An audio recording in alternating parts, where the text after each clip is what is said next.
ನಡು ಹಗಲು ಕೂಡ ರವಿರಶ್ಮಿ ನೆಲವನ್ನು ಕಾಣುವಂತ ಕತ್ತಲು ನಿಂತ ಪ್ರದೇಶ ಒಮ್ಮೆಲೆ ಬೆಳಕಿನ ರಾಶಿ ಅನುಭವ ಆಗುತ್ತಾ ಉಂಟು. ಇಂಥ ಬೆಳಕೆ ಏನು ಕಾರಣ ಎಂಬುದಾಗಿ ಆ ಕಡೆ ಈ ಕಡೆ ದಿಷ್ಟ ಅಲ್ಲಿಸಾಗ ಆಹೋ ನೋಡಂತೆ ನಮ್ಮ ಲಕ್ಷ್ಮಣೆ ಸೆಳೆದು ನಮ್ಮ ಅಕ್ಷಿಗಳಿಗೆ ಗೋಚರಿಸಿದ್ದಾಳೆ. ದಿವ್ಯಾಕರದ ಮಾಲೆಯವರೋಳು ಅವಳ ವಿಶೇಷ ನೋಡಂತೆ ಆಕಾಶ ಆಚೆಯಿಂದ ಇಳಿ ಬಂದಿದೆ. ಆ ಚಿನ್ನದ ಸರಪಳಿ ಅದಕ್ಕೆ ಬಿಗಿದುಕೊಂಡಿದೆ ಹೇಮವಿಯಾಲೆ ಅದರಲ್ಲಿ ಕುಳಿತುಕೊಂಡು ಆರೋಹಣ ಅವರೋಹಕ್ಕೆ ಸರಿಯಾಗಿ ರಾಗ ತಾಳ ಲಯಬದ್ಧವಾಗಿ ಸಪ್ತಧರದ ಸಂಗೀತವನ್ನೇ ಹಾಡುತ್ತಾ ಇದ್ದಾಳೆ. ಕೇಳುಗರ ಹೃದಯವನ್ನೇ ಮುದಗೊಳಿಸುವಂತ ಸಂಗೀತದ ನಾದ ಸುದಯಾಗಿ ಹರಿಯುತ್ತಾ ಉಂಟು.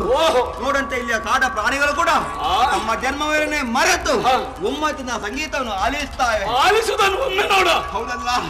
ಹಾಗಾದ್ರೆ ಇವಳು ಇಲ್ಲಿಗೆ ಬಂದದ್ದು ಖಂಡಿತ ಸರಿ ಇದ್ದಲ್ಲ, ಮತಿ ಕೆಟ್ಟು ಬಂದಿದ್ದಳು, ಯಾವುದೇ ಸಂದೇಹವಿಲ್ಲ.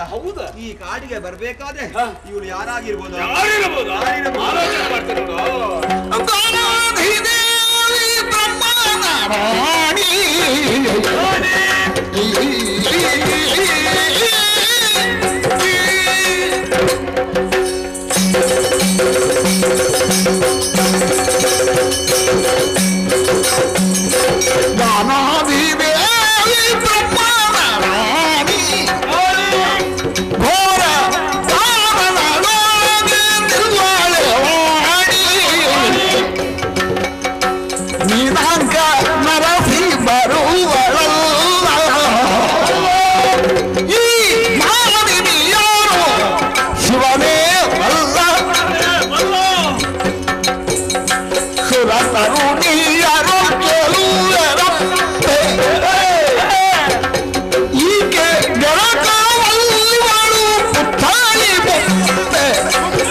Nothing.